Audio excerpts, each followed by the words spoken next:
నమస్తే. ఇన్నాళ్ళు నన్ను సపోర్ట్ చేస్తూ, ఎంకరేజ్ చేస్తూ మీ ప్రేమని నాకు అందిస్తున్న ప్రతి ఒక్కరికి కృతజ్ఞతలు.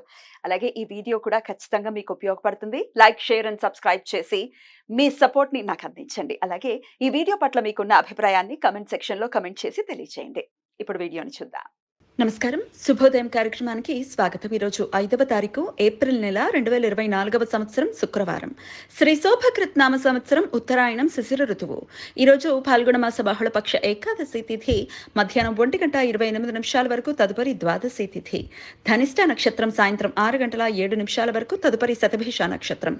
నక్షత్ర వర్జం రాత్రి 12:34 నుండి 2:01 వరకు. అమృతకాలం ఉదయం 8:37 నుండి 10:04 వరకు. హైదరాబాద్ ప్రాంతం వారికి సూర్యోదయం ఉదయం 6:07 సూర్యాస్తమయం సాయంత్రం 6:30 చంద్రోదయం రాత్రి 4:13 చంద్రాస్తమయం మధ్యాహ్నం 3:10 అభిజిత్ ముహూర్తం పగలు 11:54 నుండి మధ్యాహ్నం 12:44 వరకు. దుర్ముహూర్తం ఉదయం 8:36 నుండి 9:26 వరకు. మరల మధ్యాహ్నం 12:44 నుండి 1:33 వరకు. రాహుకాలం ఉదయం 10:46 నుండి మధ్యాహ్నం 12:19 వరకు. గుళిక కాలం ఉదయం 7:40 నుండి 9:13 వరకు. యమగండ కాలం మధ్యాహ్నం 3:25 నుండి సాయంత్రం 4:57 వరకు. ఈరోజు పాపమోచని ఏకాదశి. ఈ ఏకాదశి ఉపవాసం ఉండి విష్ణుమూర్తిని ఆరాధన చేసిన వారికి తమ పాప ప్రక్షాళన పూర్తిగా జరుగుతుంది అని భక్తుల విశ్వాసం. భవిష్యోత్తర పురాణం ప్రకారం శ్రీకృష్ణుడు యుధిష్ఠిరుడికి పాపమోచని ఏకాదశి విశిష్టత గురించి వివరించాడట. మేధావి అనే ఋషి శివుని గూర్చి ఘోర తపస్సు చేస్తుండగా తపోభంగం చేయటానికి అప్సరస, ఋషి చెవ్యన కుమార్తె అయిన మంజుఘోష ఈ ఇద్దరూ ప్రయత్నం చేశారట.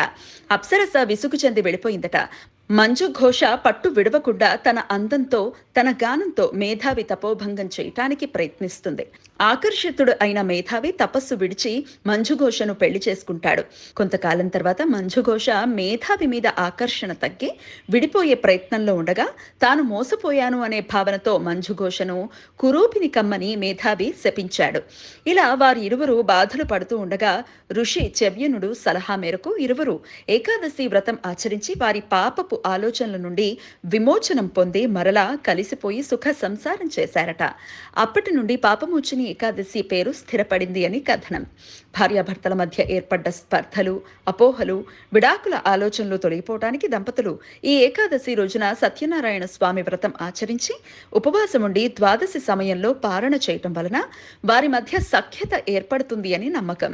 ఈరోజు ఉపవాసం ఉన్న వారికి పారణ సమయం రేపు సూర్యోదయం నుండి ఉదయం 8:35 వరకు ఉంటుంది. అశుభ ధనిష్ట పంచకాల సమయం ఈ రోజు ఉదయం 7:12 ప్రారంభమవుతాయి.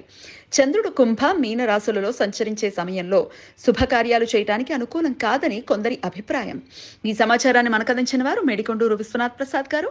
ఆయనకు కృతజ్ఞతలు తెలియజేస్తూ నారాయణ స్మరణతో సమస్త సన్మంగళాని భవంతు. నమస్కారం.